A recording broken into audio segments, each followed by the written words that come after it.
everybody. Guess what time it is? It is time for the Witches Movie Coven. Yay! Shake your black foot, shake your hands.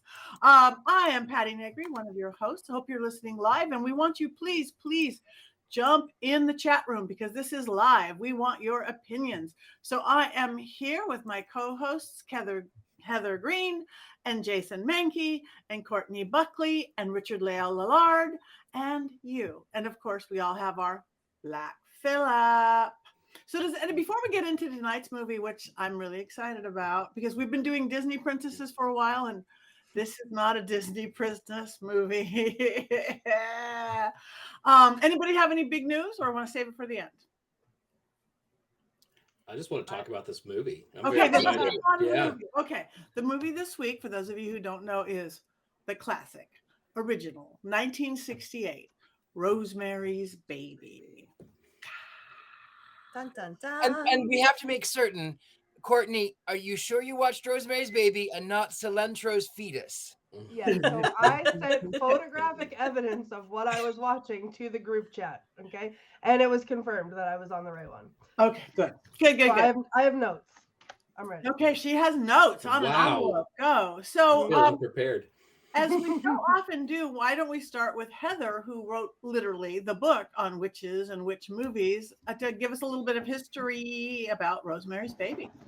Well, first I'm going to say is that to tell you how important this movie is and how great this movie is. Thank you, Courtney. I appreciate it. I had it here for when you weren't here. I was channeling Heather. Oh, that's awesome. I actually spend, I have sections of the book where I focus on movies a little bit more, which is in the fire. And this one I focus on because it's a landmark film. And in the first draft of my book, and this is important, bear with me, Rosemary's Baby was the beginning of a chapter, which I, at that point, labeled, the chapter was called Sex and Satan, and that was the 70s chapter.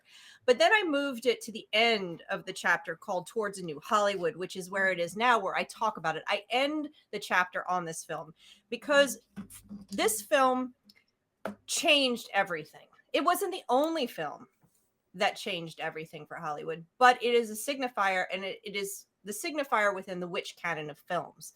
And so basically, what do I mean by it changed everything? So I've spoken about this before when we've talked about other films, is that in the 60s, our culture was changing, and it was changing drastically. And Hollywood was losing revenue because nobody wanted to watch these old films. Oops, I'm losing everybody here.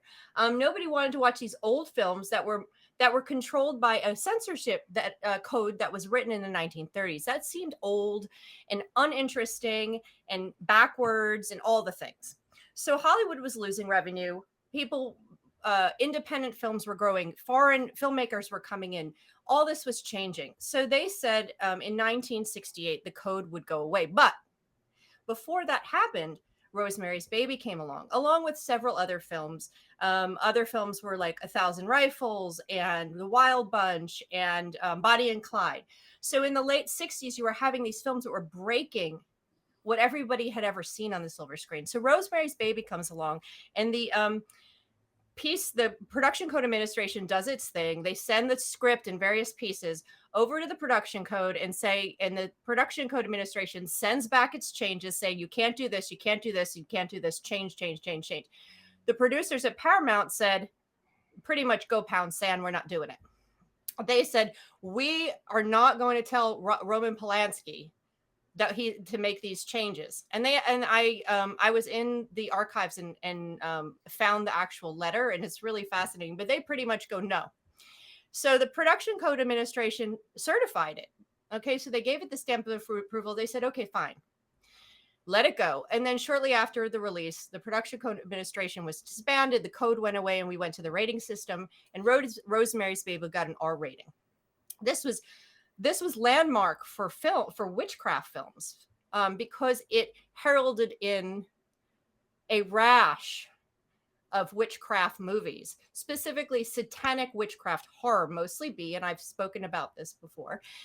This is not the first time the witch is linked to Satan and satanic practice, not at all. There are a few before, and I could list those, but I'll wait until later or you can read my book. But there are a few, but they're not mainstream, and they're not done as artistically as this film. They're not done as beautifully and perfectly as this film. And they're not done by Roman Polanski. So this film was the piece, and it was so popular that by 1972, the movie that we talked about several weeks ago, Hungry Wives, mentions it only a couple years later. So this was a huge film in Hollywood's history. This is a huge film in witchcraft movie history. I'll stop there and we can chat now. Thank you. All right. And I watched it throughout the whole day today, so I'm in a whole other space. So who wants to go first? Anybody want to? I will go first. No, Richard now. Because I will tell you, first of all, I've watched this film probably 50 times and I never tire of watching it. I love this movie. I have loved it. I've loved it for years. I love this movie. I will say though, I don't know what kind of witchcraft that she was doing, or he was doing rather, because I have to tell you, it takes place in the Dakota. Now they call it something else, but it takes place in the Dakota building in the Upper West Side in New York. And this building is so exclusive. I mean, John Lennon lived here, but they denied both Cher and Madonna, who wanted to live here, because they didn't want to make it into a circus. So people who are living here, these are billionaires. These are artists. These are people who are influencers. These are amazing. And this guy who has done a couple of plays on Broadway, he and his wife, without having lots of money, they move into this amazing apartment on the Upper West Side. What kind of witchcraft is that? Because I want to practice that witchcraft. Really good witchcraft. That is really good witchcraft. And I have to tell you, as much as I love this movie, when she painted all of that original 1882 woodwork white, I thought, you deserve what you get. They did say at the very beginning of the film that the apartment was rent controlled. It is rent. I mean, I'm sure that it was. Sure, it is rent controlled. But still, you're talking about the Dakota building. I mean, this is one of the most exclusive New York City addresses. It's always been exclusive. So they didn't call it the Dakota in the movie, though. They didn't. So I think it was a suggestion that it was the Dakota. Made to be fair, it really didn't become prominent in the American psyche until John Lennon was murdered there. However, that's why they could get by with it in 1968. People wouldn't quite know. Unless you were a New Yorker, you wouldn't really know. But still, it's a huge apartment on the Upper West Side in Manhattan. I mean, yes, that's some major witchcraft. But see, I don't know the history of the Dakota building. I don't know any of that. And I think it would have hurt me to know that about it. It was just magic, you know? I don't know.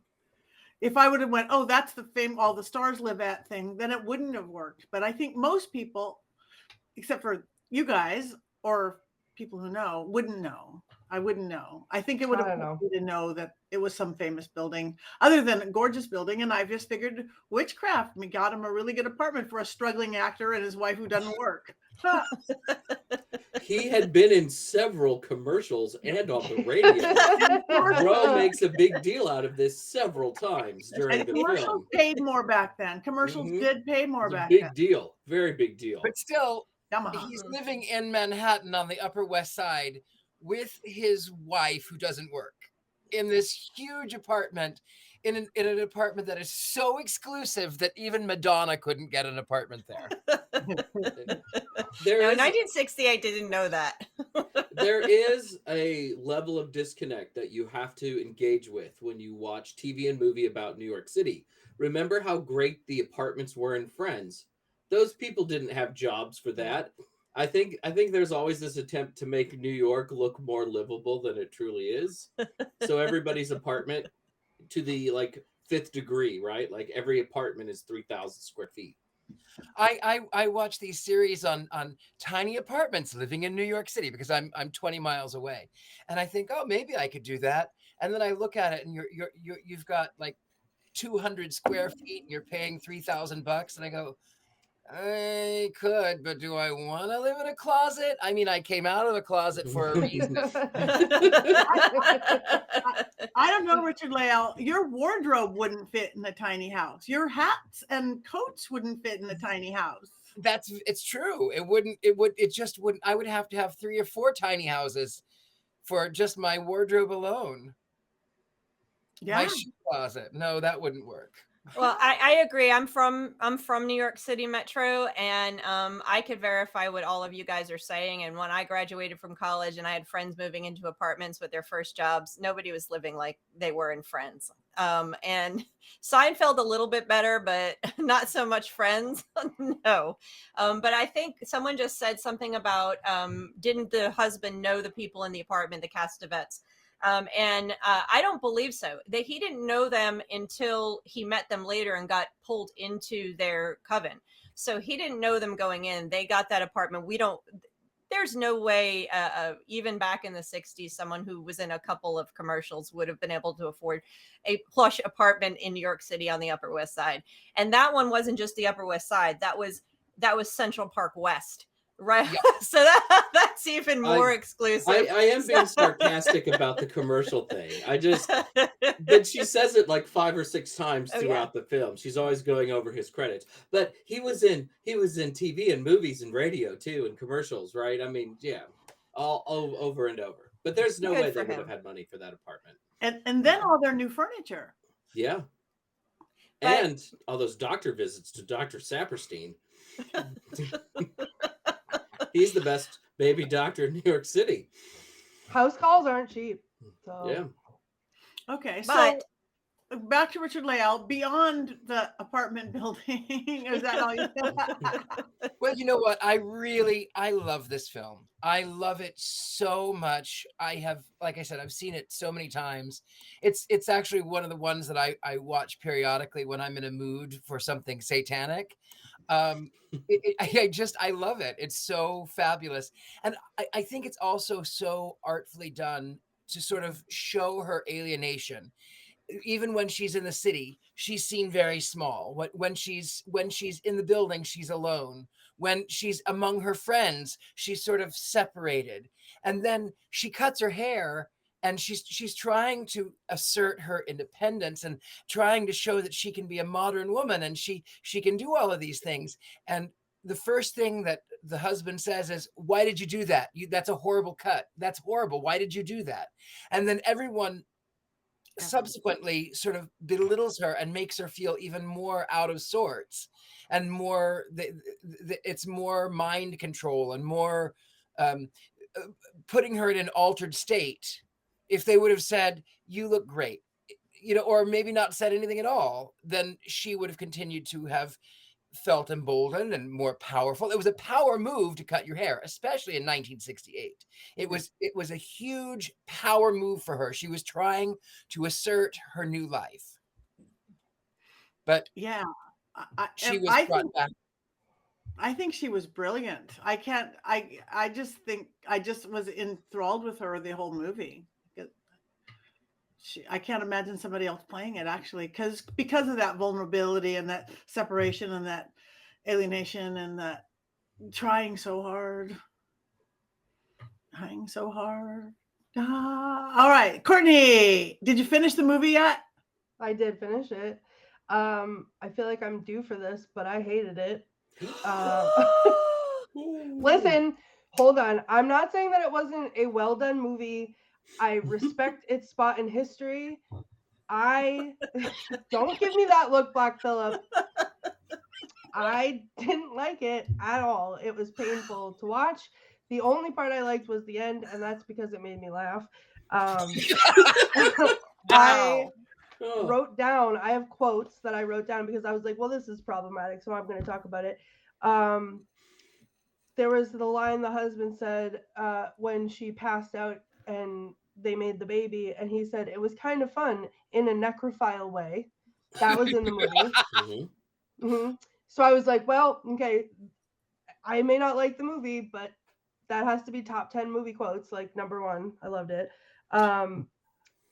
Towards the beginning, before that, when the police, they came up and the police were, there was like the woman had jumped out of the window or whatever, and was very like, I giggled, but he was like, brace yourselves for bad news. She's dead. Like, he was like, I didn't have time to brace myself. Like, jeez, simmer down. I really liked when she was out she like walked out in the street and she was like, pain be gone, I will have no more of thee. Like, where did that come from? But like, good on you, get it, go for it. And then and then when she came, like at the end, she comes through the little thing. I was like, I have to write down something that I like, because I have to find something to like.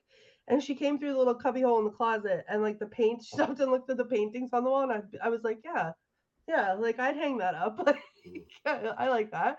But then when she goes in the room and she sees the baby and she screams, and all of a sudden it's like a light switch, and they're like, and then one of them goes, he has his father's eyes. I was like,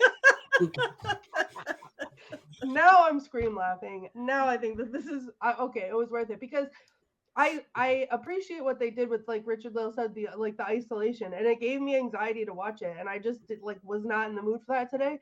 And there was a point where like the movie gaslit me, which is offensive to me. It gaslit me into thinking nothing was actually going to happen at the end, and it was all made up.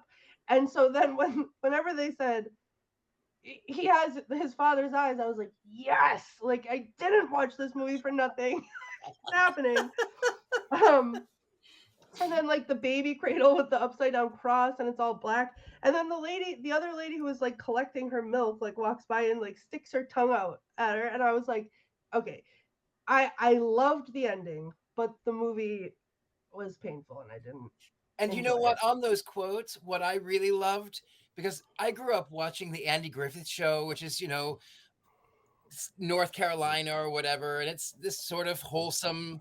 I loved seeing Clara say, "Hail Adrian, hail Satan." Yeah.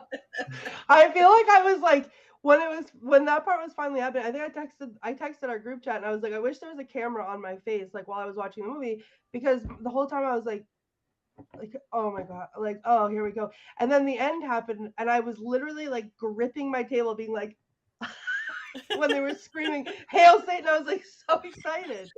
Finally, something's happening. Like, but yeah, so that's what I think. But I have to destroy this before my kid comes home, because I wrote down "in a necrophile way" on this envelope, so I can't have anybody looking at that. This is the greatest review in the history of the show by Courtney Buckley. I could have listened to you quote this movie for another 10 or 20 minutes. Thank you. Brilliant. Okay, so while you're there, go Jason.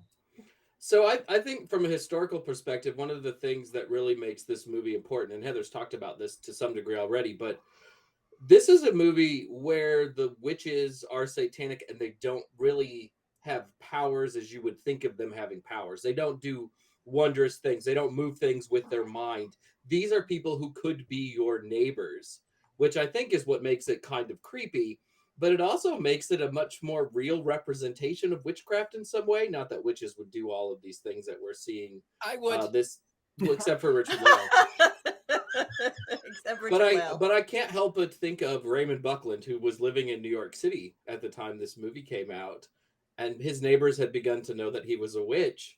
And, he's saying all these nice things about witchcraft in the press, and then they go see Rosemary's Baby, and then they probably think he is doing all of those things that the satanic witches are doing in the film. So it's really groundbreaking in that sense. And I've seen it before, and I was rewatching it today, and just like Courtney, I felt like I was getting gaslit, because I wonder sometimes, is this all in her brain? Is this really, really happening? Maybe she's making it up. And I think that's the brilliance of the film. It makes you wonder until the very end. I don't think it's a perfect film. I think it's 20 minutes too long. It could have been shortened up a little bit, I think. But overall, it's still a very, very gripping movie. And yeah, I really love Rosemary's Baby, even with a couple of caveats. Can I just want to touch, I don't know if I said this. I had never seen it until tonight. Like right, I was watching it as we got into, like finishing it as we got into the stream tonight. And I somehow avoided all spoilers. Like I had no idea what this movie was Wow. about. I don't know how, because everybody has told me to watch it. Everybody has had things to say about it, but in no way, shape, or form has anyone ever told me anything about it. So I don't know what I was expecting when I walked in to this, but like this was not it. But I had the thoughts that I have. But I just thought it was important to say that I had not, this is not something that I saw and then rewatched. Like it didn't, there was no aging happening. This was my first impression of it. I think it would have been different if I had watched it like when I was younger. Well, it's a really weird horror movie in that when I was a kid growing up watching horror movies on things like Son of Svengoolie and such, you did not see Rosemary's Baby on those afternoon late night horror movie shows because it's such a different film. And I think for a lot of fans of horror, they want a little bit of real supernatural, science fiction-y almost kind of stuff in it. And Rosemary's Baby doesn't really have that. So it's almost a movie that you have to seek out. And it's such a good movie that it's almost an art house movie instead of a horror movie. And I like it too because it reminds me in a lot of ways, in a lot of ways, but different, but in a lot of ways of Psycho. It's psychological, and you are going on this journey, and you don't know which way to turn, and who is going to kill whom, and what's going, and then you go, oh wow, I didn't actually see anyone actually do anything, but wow.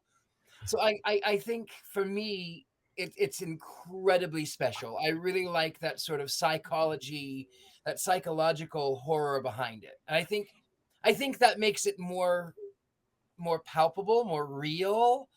I like the science fiction-y magic things, doing things with the mind, flying with a broom, but I really, really love as Shakespeare called them, the creatures of the id, creatures of the mind. Yeah, no, I'm that's sorry, what I go ahead. Okay, I'm going to jump in and just speak to a couple of things that people said about no, this. that's what I was going to do too. Oh, okay, go ahead, Patty. Go. No? Okay. So the questions that you guys are bringing up about was it in her mind or was it real is something that actually comes up for the director himself and for the actual the writer of the original book, Ira Levin. And so I have not read the book, but Ira Levin did say, and this keeps falling out of my ear every time I start to talk. Ira Levin said. Ira Levin said after the movie came out that he felt guilty that that his work led to or inspired people to get involved in the occult and witchcraft, and I'll get to that in a second. But also, Polanski said that and I'm going to quote him right now, "I could not make a film that is seriously supernatural. I can treat it as a tale, but a woman raped by the devil in today's New York, no, I can't do that. So I did it with Ambiguity." He did that on purpose. He makes it He makes it ambiguous. Thank you, on purpose. So you are wondering whether this was all in her mind, where this Midwestern sweet woman is dumped in New York City, a place of a Sodom and Gomorrah almost, where evil is lurking everywhere, and she gets overwhelmed by it, and psychologically, whether it's gaslit or overwhelmed, anxiety, whatever the things, and that Satan and these neighbors who are so different from her, just she imagines it all, and it overwhelms her, and it's a psychological thing. Or were they really witches? And he does that on purpose. And that, I agree, that's what is so amazing about Roman Polanski's work as a film director. He's an artist in this film. This is a piece of art. He actually says this, and in one of his one of his interviewers at the time said, "I don't think anyone except for a few crazies truly believed Rosemary had been violated by the devil." But the important thing is that for 2 hours, Polanski made it feel like it could happen. And that's an important point. Gets back to what Ira Levin said, is that this was the time when LaVey and Satanism and witchcraft were getting more popular. Like Jason said, Buckland was in New York. This was something that was happening at that time. So people saw this as real. They didn't get the psychological part because this was a time when witchcraft and Satanism and the occult were becoming extremely popular. So it had the opposite effect that Polanski didn't want, perhaps. So I think our reactions are actually pretty accurate. Ira Levin wrote a sequel to Rosemary's Baby about 30 years after the book came out, and it The Sun ends, or something? Yeah, but it ends with Yeah. the whole thing being a dream, none of Yeah. it being real. So it almost sort of invalidates your experience as a reader when you find out I don't like books that are dreams, right? I would have literally lit the book on fire, Yeah. and Well, I'm I not wonder- a fan of book burning. I wonder, Jason, if he wrote that, and I didn't study the book, so I haven't studied Ira Levin, but I wonder if he did that because that guilt he talked about when the film came out. He felt guilty that he had inspired occult, as if he had inspired occult and witchcraft, but he felt guilty about the film and his part in bringing witchcraft and the occult to the forefront. So I wonder if he wrote that book as a sort of out of guilt. Mea culpa. I guess. I don't know. A little bit of another horror icon film, the Rocky Horror Picture Show, and then the sequel, Shock Treatment, where Janet is in a loony bin and you find out none of it really happened. It's sort of that wah wah moment. Yeah. Glad you were invested in this. Too bad. Yeah, no, I don't like that at all. I want to go back to make some of the comments. Jeff, who left, he kept saying we were ignoring him. We didn't ignore you. We just hadn't got to you yet. And I want to go back to one thing that Mary Jane said too, that she thought that it's the people in the building that made them get the apartment, which it probably was. If everybody hanging around there is witches and Satanists, that's why they got the apartment. Well, and you know, the funny thing is, and I didn't mention this earlier, sorry, I didn't mean to interrupt, but the building itself is one of the most haunted locations in New York City.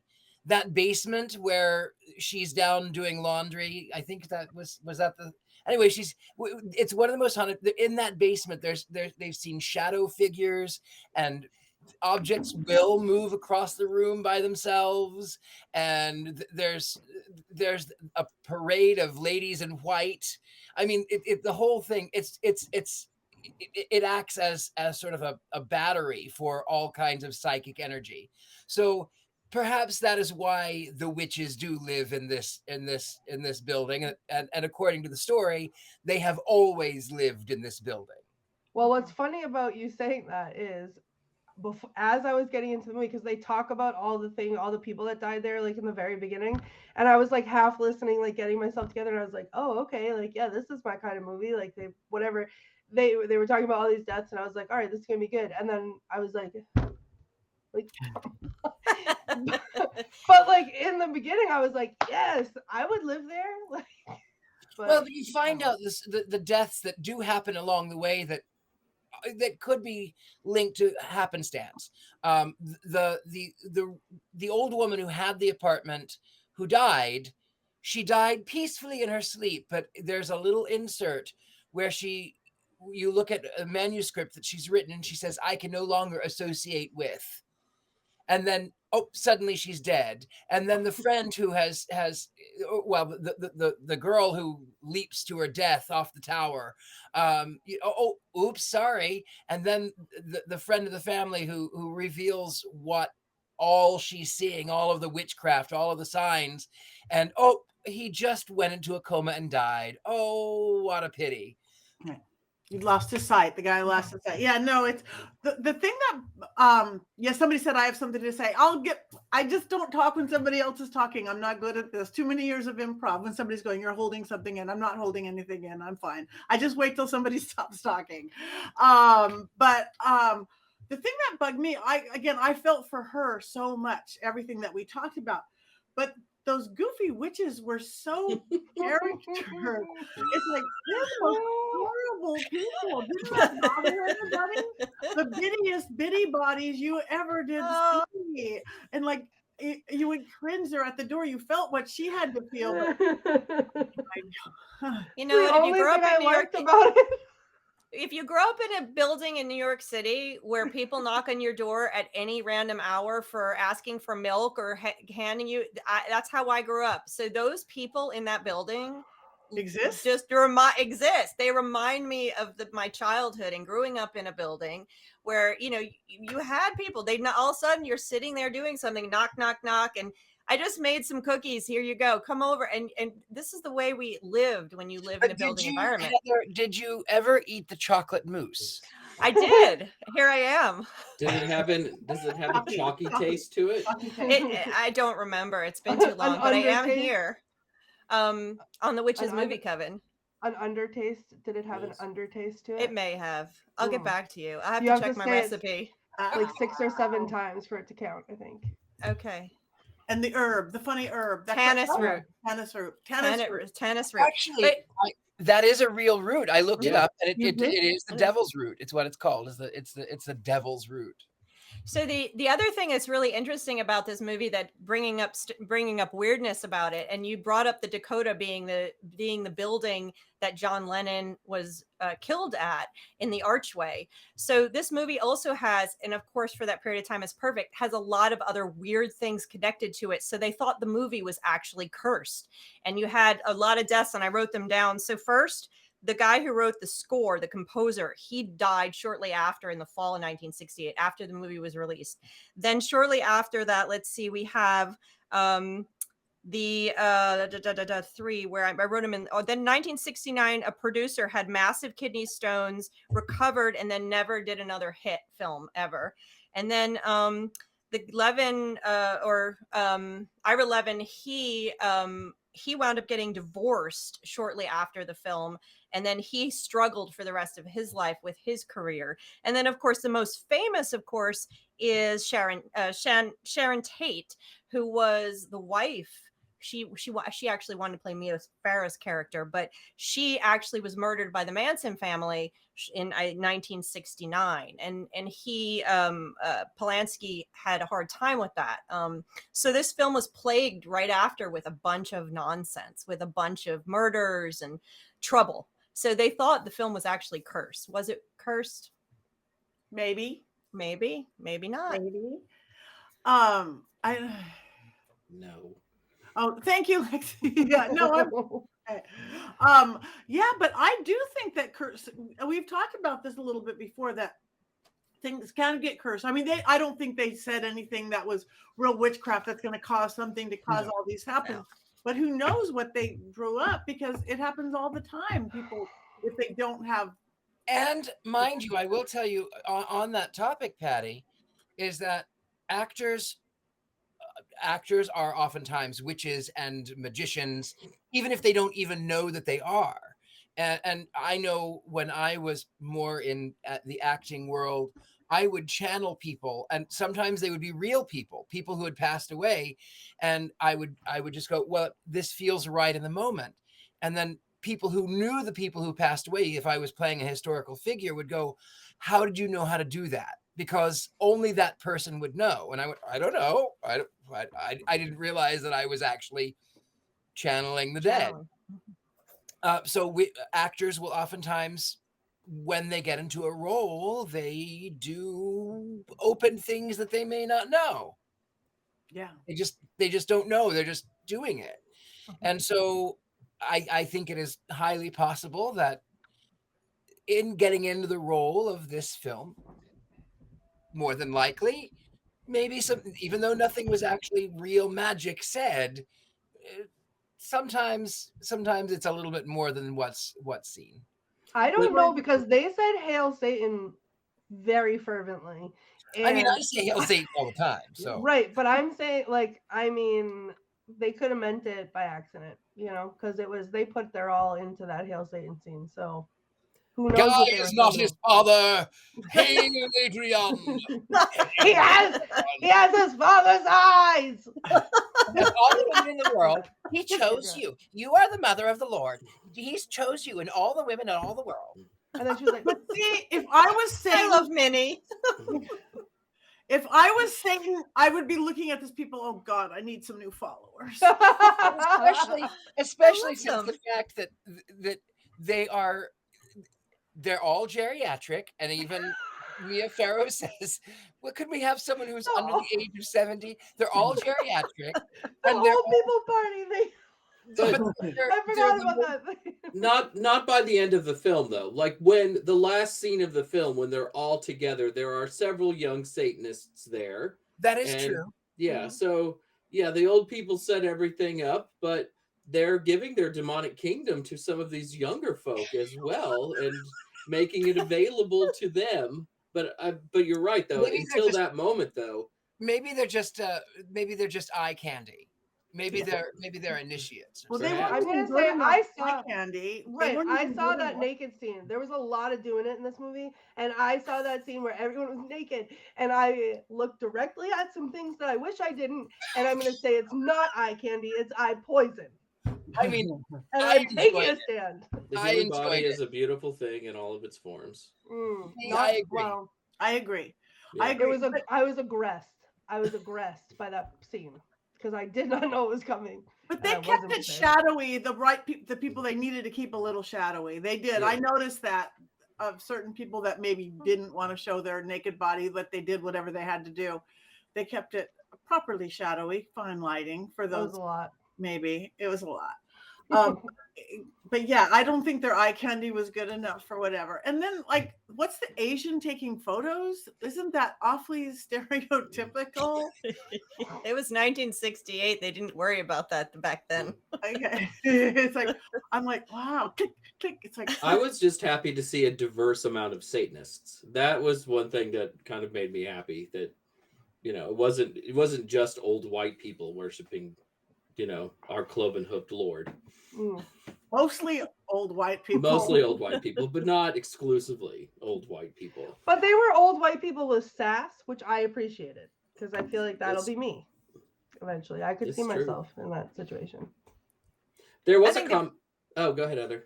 No, I was going to say, I love the Castavets, and I love Minnie and her friend. And again, when they show up and they come in the apartment and invite themselves in and do all that stuff, I love it because it just rings true for me for the New York culture. So, and that's part of what is so great about it is the perspective that I have.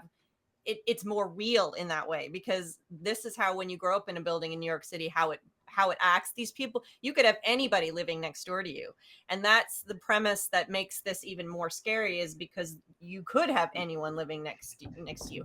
And one aspect of this, and I keep bringing it back to the trends at the time, is that's another trend that actually was prevalent in witchcraft horror at this time, was the young couple moves into a space. In this case, it's a building in New York City. Sometimes it's a town. Sometimes it's just a random house. Whatever it is, they move into a place where, and then everything's, we just got married and we're in love and we're going to build this whole life together. And then Satanists happen to show up somewhere. Either the whole town is filled with Satanists. That one is that might be necromancy. There's where satanic mechanic. What was that? And then this newlywed gets married and they move into this town or this big old house, and then I'll get you a satanic. Yes, exactly. And so the big old house, I think Crowhaven Farm is one. There's a ton of them, and it's a prevalent theme, narrative theme at this point. And of course, Rosemary Baby is the one. Now there's one in 1965 called The House of Black Death, which is similar to that. It predates, and was not as popular. Of course, there's a few predates, but it's that kind of idea that this young happy couple walks in, and all of a sudden there's Satanists everywhere. This one did it the best. This one most certainly did it the best. It was. And Courtney, you can wipe that right off your face. Listen, You're allowed your opinion, but you're wrong. I also had That's my fair. little problem, which my problems weren't very much because I loved it. I absolutely loved it. Though it did put me in a mood all day long because I was watching it between clients. It had to turn that off now because it does make you angsty, and I was just with her the whole time. But for a fancy building, the walls were awfully thin. And wouldn't the witches have known the walls were that thin if they'd lived there 100 years or whatever they'd lived there so far that you could hear a baby crying, you could hear chanting? You'd think they'd put some white noise up or something. In reality, those walls in that building are so thick. I think I read research. It was something like 3 feet thick or something. It's Wow. it's a well constructed building. I think they wanted her to find the baby though, because that's the kind of the end. Like, it's your baby. You don't have to be one of us, but you could still take care of your baby. And you can see her falling in love with the baby at the very end. We never see the baby, and we only have kind of her word that the eyes are what they are, or whatever is going on with the child. But you can tell by the end that she's all in. She's going to raise this kid, and she's going to be stuck with him, and then they're going to get a spin-off sitcom, you know, and it's going to be great. And why didn't they? Get a spin-off sitcom? Well, you know, do a Rosemary's Baby 2. They did. Oh, They did. There was a TV movie starring Patty Duke from the Patty Duke Show called Whatever Happened to Rosemary's Baby. And Ginger from Gilligan's Island is actually in the film as a sex worker, and she takes Andy, Adrian's virginity during the film. Yeah, so there was a sequel, though it was not based on anything that Ira Levin ever wrote. It didn't have anybody from the original film except for Minnie, who did win an Oscar too for her portrayal in the original film. She showed up. She was the only one. Everybody else was recast. So it really was sitcom. Patty Duke and Ginger. So the sitcom actors redid it. I can't imagine that had the same feel though. And they redid it. And I never watched it, the new version of Rosemary's Baby. I think it was a mini series. So I think, if I remember correctly, I did not watch it. And you know, I'm just, you don't want to touch this. I at some point I will watch it just to watch it, because I should, but it had a really great cast. Zoe Saldana played Rosemary. The movie is weirdly set in Paris, which kind of ups the alienation for an American in Paris, not really knowing the language and how to get around. And the dude who plays Mr. Malfoy from the Harry Potter, Jason Isaacs, he's also in the film. So it has a relatively good cast, but it also has a 4-hour runtime. And if you thought the original was long, wow, I've got something to give you. It's way too long. It's not particularly good. I never really love when they change, when it goes to a mini series. It's very rare. I mean, even, you know, I love old movies. I love the original, The Haunting of Hill House. I love that. Was it 1959? No, 1960. Anyway, 62, whatever. I loved that one. And then the 1990s was okay. And then the more recent, The Haunting of Hill House miniseries, I heard it was great, but it's good. It's so good. It's so good.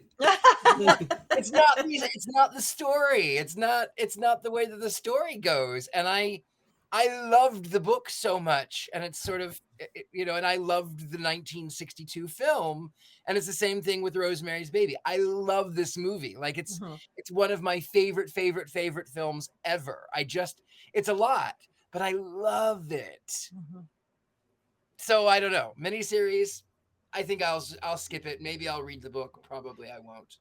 I just looked up the sequel, because now that I enjoyed that last scene, maybe I would enjoy the sequel. And it says, look what's happened to Rosemary's Baby. The first scene opens with the coven preparing for a ritual, only to discover that Adrian, Rosemary's baby, now 8 years old, is missing from his room. Like, there are several chase scenes in the film and disco. So I mean, it doesn't hold up well. It really Maybe we need to watch it. I feel like I need to see it, honestly. There is an unofficial sequel that came out in an anthology series, like an anthology movie called XX, like 2017, 2018. It featured nothing but women movie makers, so it's really worth your time to watch. But the last of the 4 shorts, they don't say her name is Rosemary. They don't say that it's Rosemary's Baby, but everything fits. And it's Adrian about to turn 18, and the devil is coming to claim him for his own. You can watch it on Hulu. It doesn't take long to watch this little 20-minute thing. And there's actually some very scary parts in it. Having watched it today, I thought it was scarier than anything I saw in Rosemary's Baby, and was very well done. So there's like an unofficial coda. Yeah. Did he have the eyes? Did he have his father's eyes? He had another body part of his father. I don't want to spoil anything. I mean, I guess the movie's been out for 5 years. can. He has weird toenails. Like, like he's growing like talons on his toes, like the clawed toenails and stuff. So he's going through some physical changes. He's going through Satan puberty. Yeah. I want to watch this. Yeah. The problem is when they do these retakes, they're making them literal. They're making them so literal, and that's the beauty of this film. And I'm totally with you, Richard-Lael. I'm on the same bandwagon. Don't touch this thing, because it's not only a story. The story was told in such a beautiful, artistic, film, cinematic way that they take it and they do this. It's not just this kind of movie. You see it happen, like Alien. The movie Alien was also, it's this gorgeous cinematic movie, terrifying horror, not a witch film. But then the second one was okay, a little more literal, but they begin to take away the artistry and just make this literal story, and that takes away from. It would be the same with The Witch. It would be the same. It's just taking away this. There's a spirit in these films, that in these artistic cinematic films, that when they try to make the remakes just for money and just for tickets, they're removing that, and that just ruins it. It's just done. It's more than a story. This film is more than just the story of a woman who gets raped by Satan, and then it's all of the stuff it pulls from you. It's the interaction you as a viewer have with it. And I don't know. This is, for me, one of the best American films, hands down. So I will sing its praises. And Psycho is definitely a perfect example. Richard-Lael and I are just on board today together. I'm totally with you. And I thought the same thing about the building. So we are totally. I got it.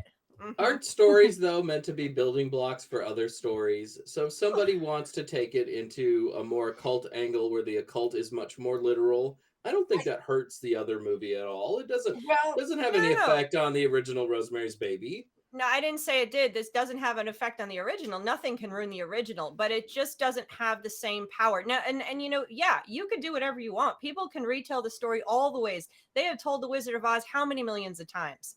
And no matter how many bad movies they make Oz the Great and Powerful, the Wizard of Oz will never be able to be ruined by them, but they just won't necessarily reach the power and the beauty of not even the first one for the Wizard of Oz, for that type of film, for reaching that, because that combines the storytelling and the cinematography, not the cinematography is the word, the artistry and the storytelling just blend perfectly.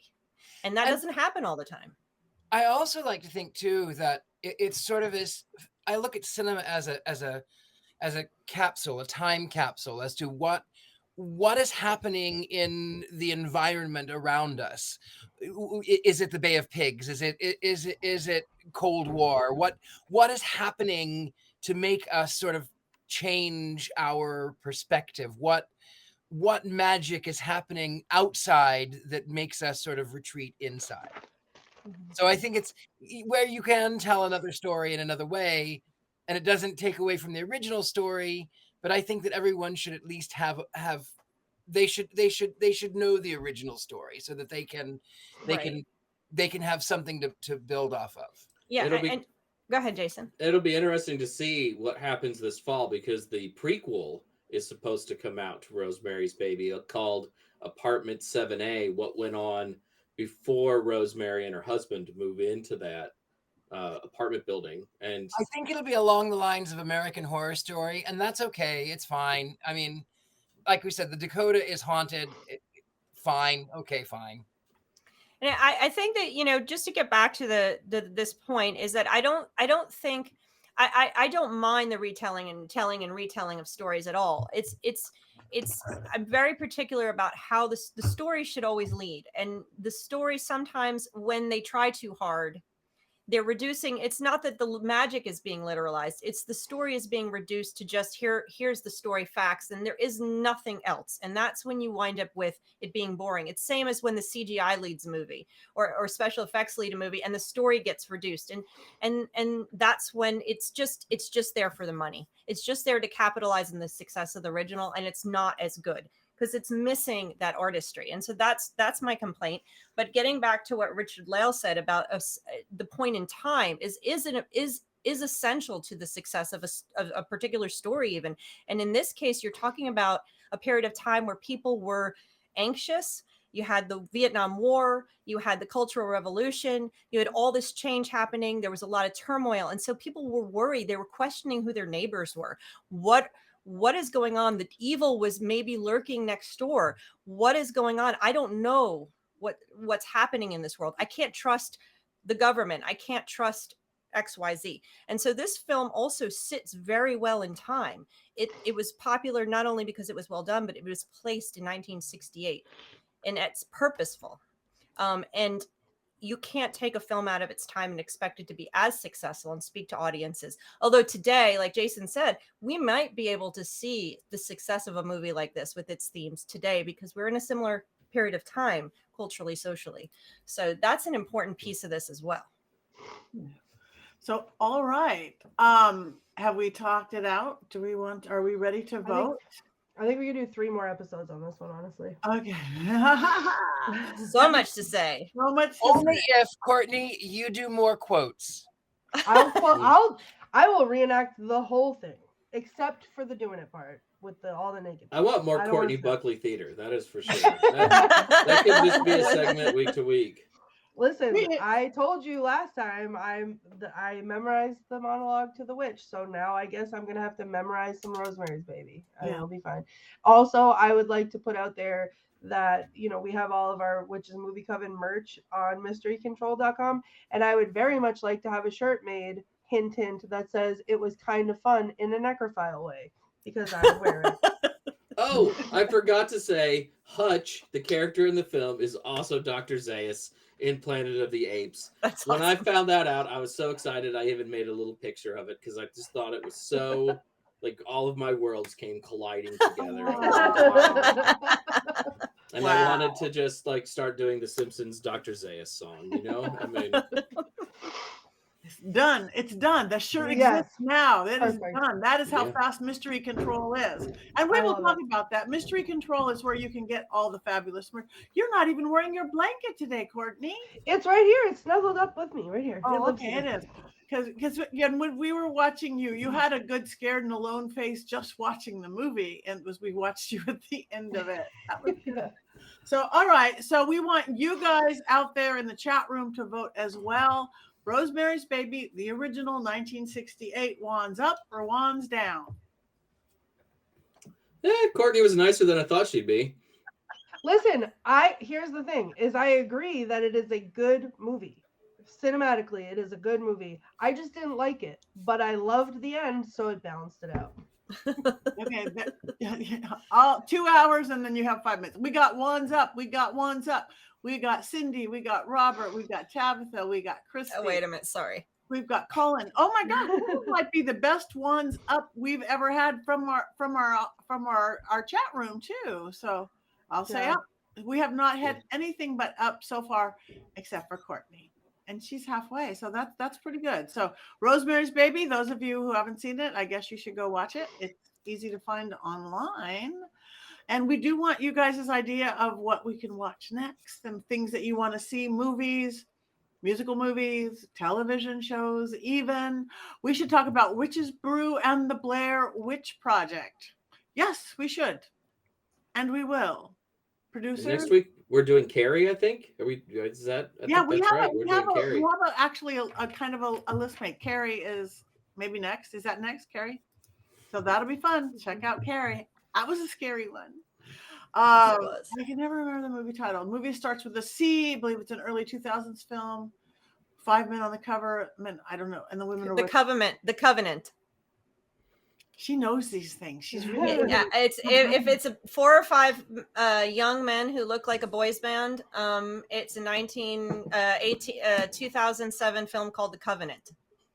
Is that it? It probably is. You have a good brain. I spent 5 years doing this. Yeah, I could spend 5 years doing anything and wouldn't stay there. That's beautiful. So, all right. So, everybody, why don't we check in? We have a couple minutes left. Anything you have going on, where people can find you? Go, Courtney, go. Me, go, I have go. something big happening. I am leaving my house on Saturday, and I am going on the road trip of all road trips. I'm going to 3 different haunted locations in 3 different states, one of which is my most treasured bucket list place, the Villisca Axe Murder House. So Sunday, Monday, and Tuesday of this upcoming week, you guys can watch along as myself, as I investigate these places. I'll be on the road with Sarah from the Paranormal XL podcast, and bringing a little Scared and Alone to y'all. So I And am not a very doll is coming with you. Not a doll is coming with me. Not a doll is coming. Black Phillip is coming. I'm driving, so I can bring whatever I want. So the femur is coming with me too. And it's going to be so exciting. So you can find us at scaredandalone.com or at the Femes on all the various social medias. We're doing overnights at 2 of the locations, like complete overnights. So after the show is over, we will still be there. So tune in because we're going to be live. I can't sleep a wink at Villisca Axe Murder House. I can't. So I have to take full advantage of that. Are you bringing your Crocs flashlights? Oh, yes. So thank you for reminding me. I got the best gift today. The very first episode of Scared and Alone, I was talking about putting my Crocs into sport mode, right? But I got the best gift in the mail from my friend Heather, not Heather here, but my other friend Heather. They are little flashlights that go onto your Crocs so that you can see in the night. And how obnoxiously horrendous are these? Right. But amazing. And I'm going to use them. And so ghosts can play with your feet now and have them flash on and off and go left, go right. You could use them like a flashlight. Those are horrible. I love them. They're the worst and my favorite things all at once. All right. Thank you. So check it out. Scared and Alone. It's going to be live. You guys have to see it. Go to scaredandalone.com. Okay. Jason, anything coming up? In 2 weeks, I will be at Florida Pagan Gathering in, surprise, surprise, wait for it, Florida, for 3 or 4 days to celebrate. I think the event lasts 4 days for Beltane. So I'm very excited about that and looking forward to getting over to the East Coast. Yay. Awesome. Heather. I don't have much going on now, just doing my day job. I got to spend the whole day. I was doing some work on an author's manuscript that was focused on Satan, so it paired nicely with today's movie. That was a ton of fun, so I had a nice satanic day, so to speak. I am on the board for Mystic South Conference, and we're gearing up right now, and I found out I am going to be doing a haunted doll workshop there. And so I'm so excited because I'm also going to bring some of my older dolls, and I've been just fixed up a couple of them who are from the 1930s. So just had to get some new clothes for them and reattach their heads and such. So that's going to be really exciting. That's in July in Atlanta. So come out if you are in the Atlanta area, get a hotel room, come for the day. It's Mystic South Conference, again, in Atlanta. And I've just been working with my awesome authors and reading lots of great witchy material and hanging out in the house. I'm actually obsessed with the TV show, Daisy Jones and the Six. I've been binge watching it. So I decided to wear my Daisy Jones outfit today and just really enjoying that non-witchy TV shows, taking a step away. Perfect. Thank you. All right. Richard-Lael. You can find me at universitymagicus.com, where I teach with you. We all do all kinds of spiritualism, occultism, magic, witchcraft, help you to hone your own spells and witchcraft. You can also see me on Scared and Alone. Courtney already plugged that one. And then you can see me at SatanCon coming up, I think, on the 27th in Boston. And of course, you can find me at The Gentleman Psychic. I'm everywhere. I'm everywhere. Anywhere The Gentleman Psychic is sold. Richard-Lael Lillard is anywhere. I'm easy. I'm so easy. Never mind. I'm not going to tell you how easy I am. Thank you very much. So like him, follow him, all of our social media. My name is Patti Negri. I have coming up, I'm going to be, this next week, I'm going to be at Spirits in the Spring in Wisconsin, at Broadhead in Wisconsin. And that's going to be really fun. Lots of great people there. So if you're in the area, come on down. That same week, I'm headed to Bisbee, Arizona. I'm doing 5 days at the Copper Queen, a very haunted old Western hotel. That'll be leading ghost hunts and seances and fun, intimate. I mean, we're going to max out at like 26 people because that's all that fits. So this will not be like a big Paracon. I'm really excited. And then I think I'm moving to Ventura Paracon. And so just go to pattinegri.com. You can get to my correct social medias from there. And please follow us, like us. That makes a difference for all of us. Sign up for our newsletters, whatever we have, and tell your friends about us. And come back next week because it's 7 o'clock. So we have one more thing to do. And get a Black Phillip. Lexi said it earlier. I was going to say, everybody needs a Black Phillip. Everybody needs. So 1, 2, 3.